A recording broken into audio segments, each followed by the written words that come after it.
దేవుని నామమునకు మహిమ కలుగును గాక. ప్రభువునందు ప్రియులరా, మన ప్రభువు రక్షకుడునైన క్రీస్తు యేసు పరిశుద్ధ నామములో శుభములు. షాలోమ్, సమాధానం. ఈరోజు 10వ తేదీ జూలై మాసము. దేవుడు నీకు ఇస్తున్న వాగ్దానము, ఆ దర్శనము తప్పక నెరవేరును. హబక్కూకు గ్రంథము 2వ అధ్యాయము 3వ వచనం. పూర్తి వచనము, ఆ దర్శన విషయము నిర్ణయ కాలమున జరుగును, సమాప్తమగుటకై ఆతురపడుచున్నది. అది తప్పక నెరవేరును. అది ఆలస్యంగా వచ్చినను దాని కొరకు కనిపెట్టుకును. అది తప్పక జరుగును, జాగు చేయక వచ్చును. హబక్కూకు 2వ అధ్యాయం 3వ వచనం. ఇంగ్లీష్ వెర్షన్ చదివి ప్రేయర్ చేసుకున్నాం. New living translation, Habakkuk chapter 2 verses 3. The vision is for a future time. It describes the end, and it will be fulfilled. If it seems slow in coming, wait patiently, for it will surely take place. It will not be delayed. ప్రార్థన చేసుకుందాం.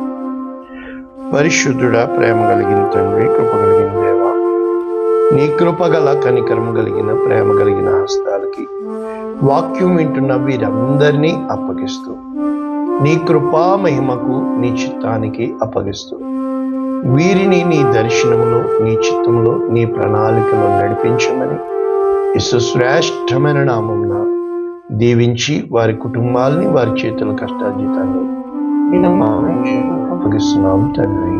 ఆమేన్. ప్రభునందు ప్రియులారా, మనము ఈరోజు నేర్చుకుంటున్న వాక్యము దర్శనం. Right? దర్శనము అంటే చాలా మంది ఏమేం చెప్తారు? నాకు దర్శనం వచ్చింది అయ్య గారు, మీకు చేపల పులుసు వండాను అయ్య గారు, నేను తెచ్చాను అయ్య గారు అని. అమ్మా తీసుకొచ్చి వండి పెట్టే తింటాను అంటాను. ఇవి కాదు దర్శనము అనేది. మరి దేవుని యొక్క కృపావరమును బట్టి ప్రవక్తల గ్రంథాలు, చరిత్ర గ్రంథాలు, ధర్మశాస్త్రము, తర్వాత కావ్య గ్రంథాలు అన్నది ఆ యొక్క పాత నిబంధన వారు విభజించారు. అంటే మనము ఒక్క మాటలో చెప్పాలి అంటే, ధర్మశాస్త్రం అయితే దేవుడు దర్శించుకున్నాడు మోషేను. అయితే దేవుడు పరలోకపు రాజ్యపు నమూనా చూపించబడ్డాడింది. ప్రత్యక్ష గుడారము ఎలా కట్టాలి అన్నది యెహోవా ఎలాగు చెప్పెనో మోషే అలాగు చేశాడు.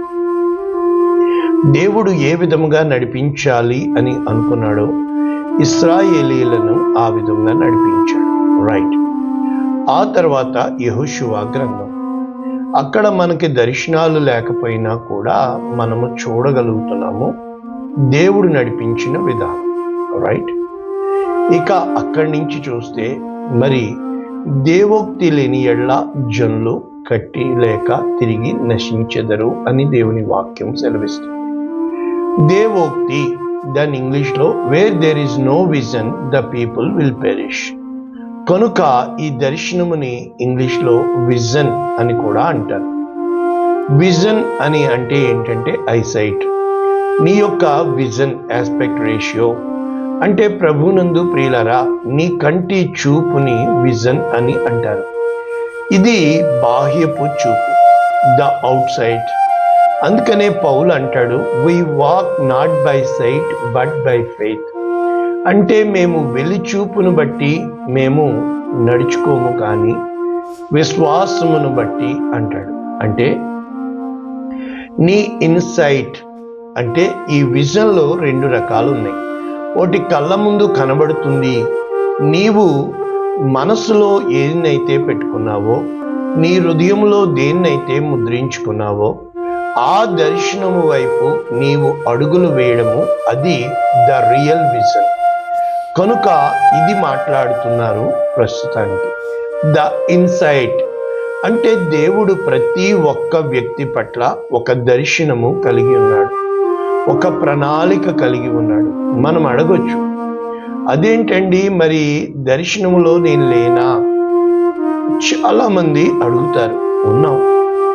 కానీ నీ పట్ల దేవుని దర్శనం ఏంటి, దేవుని చిత్తం ఏంటి అనేది నీకు ఎప్పుడు తెలుస్తుంది? ఇది ఈరోజు వాక్య భాగం. ఏ రోజునైతే నువ్వు ప్రార్థనలో, దేవుని సన్నిధిలో ద మెయిన్ థింగ్ ఏంటి? కనిపెట్టుట, నీవు వేచియుండుట. Watch, wait and see how my word is going to fulfil in your life. నీ పట్ల నా వాక్కు ఏ విధముగా నెరవేరునో ఇప్పుడు నీవు చూచెదవు అంటాడు మోషేతో దేవుడు. అంటే జరగబోయే విషయము నీకు హృదయములో తెలియకుండా నీ భారముతో నింపబడతావు. అంటే ఎ బర్డెన్ అని కూడా ఇంగ్లీష్లో అన్నారు. కనుక ఈ ప్రవక్తల గ్రంథాలు మనం చూస్తే ఆ యొక్క చరిత్ర గ్రంథాలకి ప్రవక్తల గ్రంథాలకి తేడా ఏంటంటే, చరిత్ర గ్రంథాలు ఆ యొక్క రాజుల జీవితాలు ఎలా మారిని, అయితే దర్శనాలు అక్కడ ప్రవక్తలు చూశారు. ప్రభునందు ప్రియులరా, సమూయేలుకి దేవుడు దర్శనం ఇచ్చాడు. రైట్, పోయి సౌలుని అభిషేకించమన్నాడు. సౌలు రేపు ఈనాటికి నీ దగ్గరికి నేను తీసుకుని వస్తున్నాను అంటాడు. అదే విధముగా దావీదు యొద్దకు పొమ్మంటాడు ఈ సమూయేల్ని. అర్థమవుతుంది కదా? అంటే ఆ రోజుల్లో ప్రవక్తలు గాతు, నాతాను, దీర్ఘదర్శి హనాని, ఇలాగా అహియా ప్రవక్త, అనేక మంది ఉన్నారు. రైట్, ప్రవక్త ఏ ప్రోఫెట్ అంటే ముందుగా జరగబోవునది తెలియపరచుట. ప్రొఫెసీ అంటే ముందుగా చెప్పుట. ఈరోజు ఎంతో మంది వీటిని హేళన చేసేవారుగా ఉన్నారు.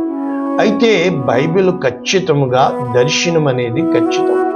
అంటే నీ జీవితము పట్ల నీవు ఎప్పుడైతే ఒక గోల్ పెట్టుకుంటావో, ఉదాహరణకి ఈ 5 సంవత్సరాలు మనకి తెలుగుదేశం పార్టీ వచ్చింది. రైట్, ఈ 5 సంవత్సరాలు వారికి ఒక విజన్ ఉంటుంది, ఆ విధంగా చేయాలి. కారణం ఏంటి? ఈ 5 సంవత్సరాల తర్వాత మళ్ళా ఎలక్షన్స్ జరుగుతాయి. ఇప్పుడు అమెరికాకి జో బైడెన్ చూస్తూ 4 సంవత్సరాలు అయిపోయినాయి. మళ్ళా క్రొత్త అధ్యక్షుడిని వాళ్ళు ఎంచుకోవాలి. ఇది డెమోక్రసీ. కానీ థియోక్రసీ ఏంటంటే దేవుడు నీ పట్ల కలిగి ఉన్న దర్శనమును, భావమును, ప్రణాళికను అది ఇతరులకి ఇవ్వడు. కానీ నువ్వు ఆ చిత్తంలో ఉంటున్నావా లేదా, ఆ దర్శనంలోంచి నువ్వు తొలగిపోతున్నావా అన్నది ఈరోజు వాక్యం. ఇక్కడ హబక్కూకు గురించి కొంచెం మనం నేర్చుకుంటే, హబక్కూకు 1వ అధ్యాయం మనం చూస్తే హబక్కూకు దేవునికి కంప్లైంట్ చేయడం చూడగలుగుతున్నాం. నీతి లేకపోయాను, భక్తుడు లేకపోయాను అని హబక్కూకు చాలా కఠినంగా మాట్లాడతాడు. కొన్ని ఈ గ్రంథాలు ఈ విధముగా దేవుణ్ణి నిలదీసేవిగా ఉంటాయి. అయితే దేవుడు నాకు ఏమి సెలవిచ్చునో, వాచ్ టవర్, నా కావలి కోట మీద నేను నిలబడి చూస్తానని తను దేవునికి ప్రార్థన చేసి కంప్లైంట్ చెప్పి వేచి ఉంటాడు. ఎప్పుడైతే వేచి ఉండుట, నేను నేర్చుకున్నది మీకు నేర్పిస్తుంది. వేచి చూడు, దేవుని చిత్తము నీ పట్ల ఎలా జరుగుతుందో. ఇది మాత్రము నేను ఈరోజు నేర్పించగలను. ఈ హబక్కూకు 2వ గ్రంథము, ఆ యొక్క 2వ అధ్యాయము 1వ వచనము ఏ విధంగా ప్రారంభించబడింది అని మనము చూస్తే, ఆయన నాకు ఏమి సెలవిచ్చునో, నా వాదము విషయమై నేనేమి చెప్పుదునో చూచుటకై నేను నా కావలి స్థలము మీద, గోపురము మీద కనిపెట్టుకుని ఎందుకని నేను అనుకొనగా, యెహోవా నాకు ఇలాగు సెలవిచ్చును, చదువ వీలగునట్లు నీవు ఆ దర్శన విషయమును పలక మీద స్పష్టముగా రాయుము. ఆ దర్శనము నిర్ణయ కాలము జరుగును, సమాప్తమగుటకై ఆతురపడుచున్నది. అది తప్పక నెరవేరును. ఆలస్యంగా వచ్చినను దాని కొరకు కనిపెట్టుము. అది తప్పక జరుగును, జాగు చేయక వచ్చును. వారు యథార్థపరులు కాక తమలో తాము అతిశయపడుదురు. అయితే నీతిమంతుడు విశ్వాసము మూలముగా బ్రతుకు. ఇప్పుడు వచ్చింది కేవలం విశ్వాసం. విశ్వాసము అనేది ఏంటంటే నిరీక్షింపబడు వాటి యొక్క నిజ స్వరూపం. ఈ దర్శనము అనేది నీవు నిరీక్షిస్తుంది. నీ కళ్ళ ముందు ఒక పిక్చరైజేషన్ ఉంది, ఒక విజన్ ఉంది, ఒక గోల్ ఉంది, ఒక లక్ష్యం ఉంది. దాని కొరకు నీవు లక్ష్య సాధనలో వేస్తున్న ప్రతి అడుగు, తీసుకుంటున్న ప్రతి నిర్ణయము కూడా ఆధారపడి ఉంటుంది. If you don't sacrifice your self for the vision, నీకు ఇవ్వబడిన దర్శనము కోసము నీవు త్యాగము చేయకపోతే the vision will be sacrificed. అంటే నీవు ఏ దర్శనము కలిగి ఉన్నావో, ఏ లక్ష్యం కలిగి ఉన్నావో అది త్యాగమైపోతుంది, అది పోతుంది. కనుక నీవు అనుక్షణము కూడా త్యాగము చేయాలి. లైట్ లేలో చోడ్దో అంటే అబ్రహాము తన జీవితంలో విశ్వాసమునకు కర్తయు దాన్ని కొనసాగించువాడైన యేసు వైపు చూచుటకు పునాదులు గల ఆ పట్టణము కొరకు ఏ విధముగా చూడదో ప్రతిదీ వదిలిపెట్టి, అంటే సులువుగా చిక్కులు పెట్టు ప్రతి పాపమును భారమును విడిచిపెట్టి ఆ యొక్క తన ముందు ఉన్న పరుగు పందెములో ఆ బహుమానం పొందుటకు అంటాడు పౌలు. ఈ రోజున ఎంతో మంది అయ్యగారు నేను దర్శనం చూశాను. కరెక్టే, నీవు దర్శనము చూస్తున్నావు. ఈరోజు ఎంతో మంది చెప్తున్నారు కువైట్లో పొగలు లేస్తున్నట్లు మేము చూసాం, మేము చెప్పలేదు. కరెక్టే, దర్శనము నెరవేరిన తరువాత చెప్పటం గొప్ప కాదు. ఒక ప్రవక్త అయిన ఏలియాని పంపించి ఎవని సన్నిధిని నేను నిలబడి ఉన్నానో యెహోవా జీవము తోడు, నా మాట లేక 3.5 సంవత్సరములు వర్షము రాదు అని చెప్పమంటాడు. ఆ ప్రవక్త ధైర్యంగా పోయి తనకి ఇవ్వబడిన దర్శనమును ఆ యొక్క ఆహాబుతో చెప్పి పారిపోతాడు. కారణం ఏంటంటే చాలాసార్లు దర్శనం అనేది దేవుని యొద్ద నుండి నువ్వు పొందుకునేది, కానీ నెరవేర్పు అనేది కాలం పడుతుంది. ఈ రోజున మనము కొంచెం ముందుకెళ్తే ఇర్మియా గ్రంథం 33వ అధ్యాయం 2వ వచనం, మాట నెరవేర్చు యెహోవా, స్థిరపరచవలనని దాన్ని నిర్మించు యెహోవా అను నామము వహించిన వాడు ఇలాగు సెలవిచ్చుచున్నాడు, నాకు మొర్రపెట్టుము నేను నీకు ఉత్తరమిచ్చు. అంటే దేవుడు మోషేకి దర్శనమిచ్చి ఏమని చెప్తున్నాడు? నిశ్చయముగా నీవు ఇశ్రాయేలీలను ఫరో చేతి నుండి విడిపిస్తావు, ఈ కొండపైకి తిరిగి వస్తావు, ఇదే గుర్తు. అయితే అడుగడుగున ఫరో హృదయాన్ని దేవుడు కఠినపరిచి ఆ మోషే యొక్క ధైర్యము, దర్శనము నీరుగారిపోయింది. అదే విధముగా అబ్రహామును దేవుడు దర్శించి నీకు కుమారుణ్ణి ఇస్తానంటాడు. 99 సంవత్సరాలు అయిపోతుంది. 86 సంవత్సరాలు అయిపోయి వృద్ధుడైపోయినప్పుడు శారా తొందరపడి హాగరునిస్తుంది.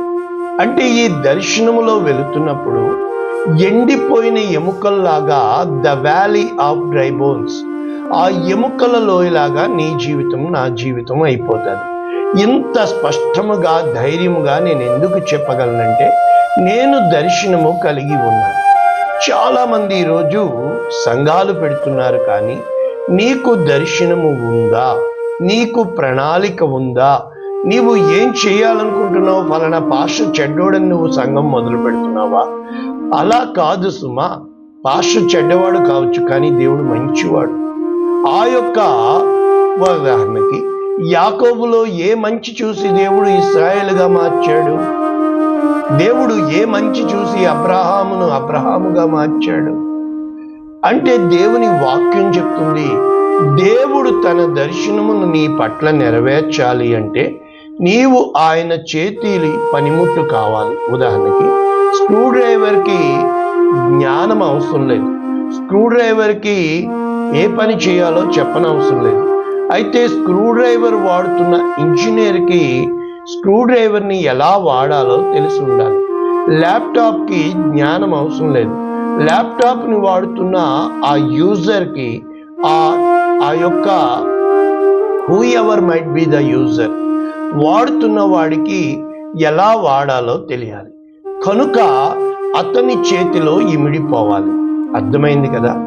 అయితే ఏ విధముగా instrument, tool, what ever it might be, ఆ మెషిన్ కావచ్చు, నీవు నేర్చుకుని నీ చేతిలో అది ఇమిడిపోతే నీవు నేను కూడా అంతే.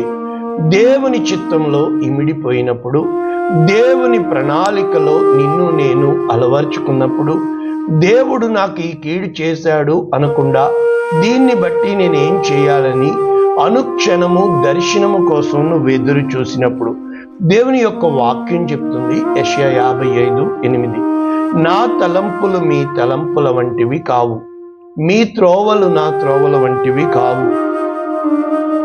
ఏమంటున్నాడు?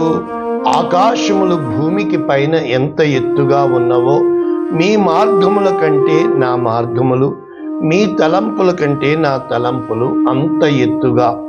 వర్షము హిమము ఆకాశము నుండి వచ్చి ఏ విధముగా భూమిని తడిపి విత్తువానికి విత్తనము, భుజించువానికి ఆహారము కలుగుటకై అది చిగిర్చి వద్దిల్లునట్లు చేయును, అలాగే నా నోట నుండి వచ్చి వచనము. దర్శనము అంటే దేవుడు నీకు చెప్పుతున్న ఒక వాగ్దానం, ప్రణాళిక. నిష్ఫలముగా నా యొద్దకు మరలక అది నాకు అనుకూలమైన దాన్ని నెరవేర్చును, నేను పంపిన కార్యము సఫలము చేయను. అంటే లూకా 1:37 చెప్పబడుతుంది, దేవుడు చెప్పిన ఏ మాట అయినను నిరర్ధకము కాదు.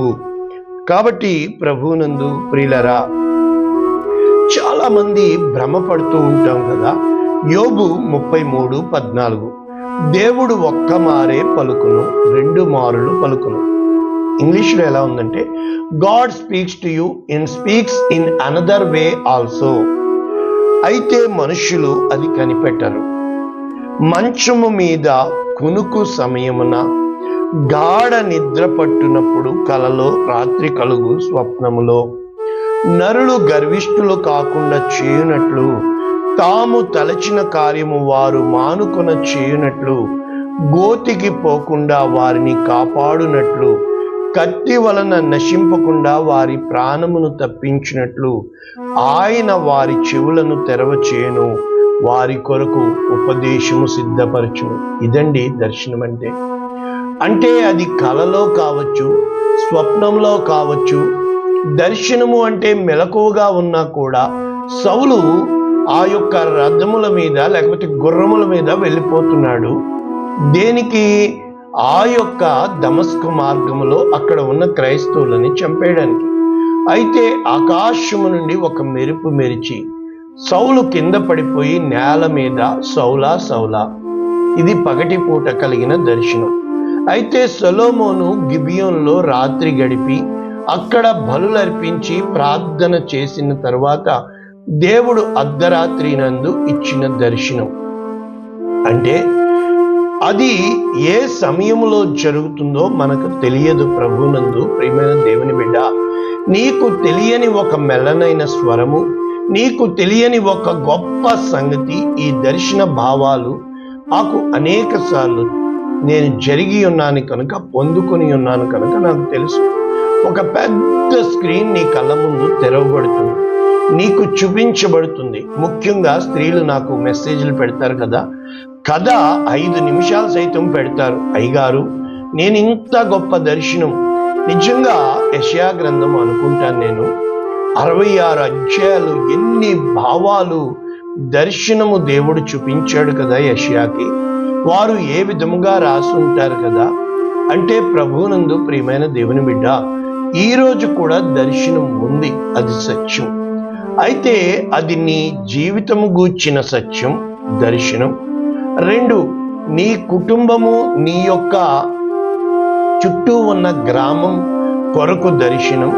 3, దేవుడు చేయబోయే కార్యాలు నీ యొద్దకు వచ్చి జరగబోయే కార్యాలని దేవుడు నీకు బయలుపరుచుకునే దర్శనం. అంటే వీటన్నింటికీ కూడా కావలసింది సిద్ధపాటు.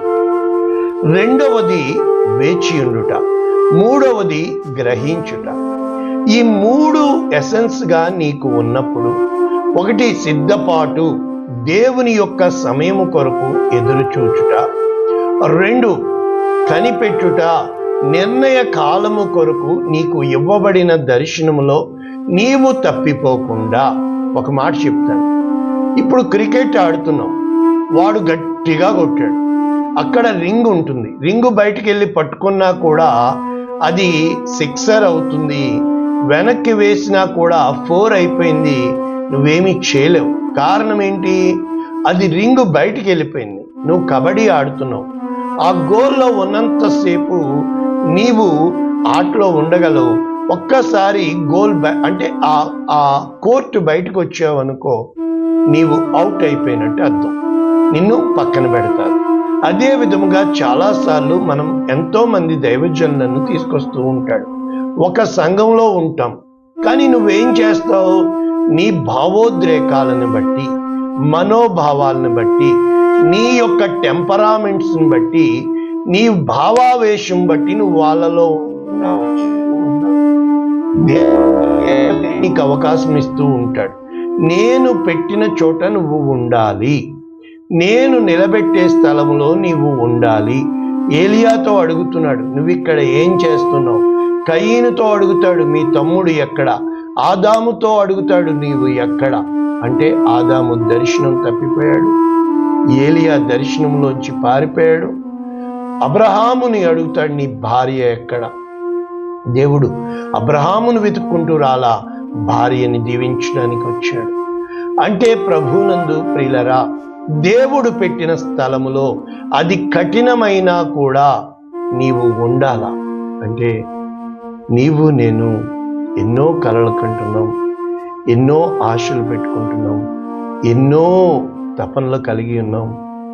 నీవు వాటి కోసం నిలబడగలుగుతున్నావా? కల కంటున్నావా? కలలా కడతేరిపోతుంది.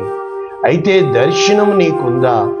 నీవు దానికోసం ఎప్పుడైతే సిద్ధపడతావో, ఎప్పుడైతే ఆ మార్గము ఇరుకైన మార్గమని, అనేక మంది విశాలమైన మార్గం ఎంచుకొని తప్పిపోతున్న ఈ కాలంలో దేవుని కోసం, దేవుని సైన్యముగా, దేవుని ప్రణాళికగా ఒక అబ్రహాము తప్పిపోయి ఉంటే దేవుడు వెతుక్కొని ఉండాలా.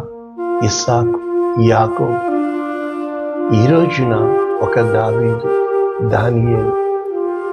ప్రభువునందు ప్రియమైన దేవుని బిడ్డ, దేవుడు నీ కోసం ఎదురు చూస్తున్నాడు.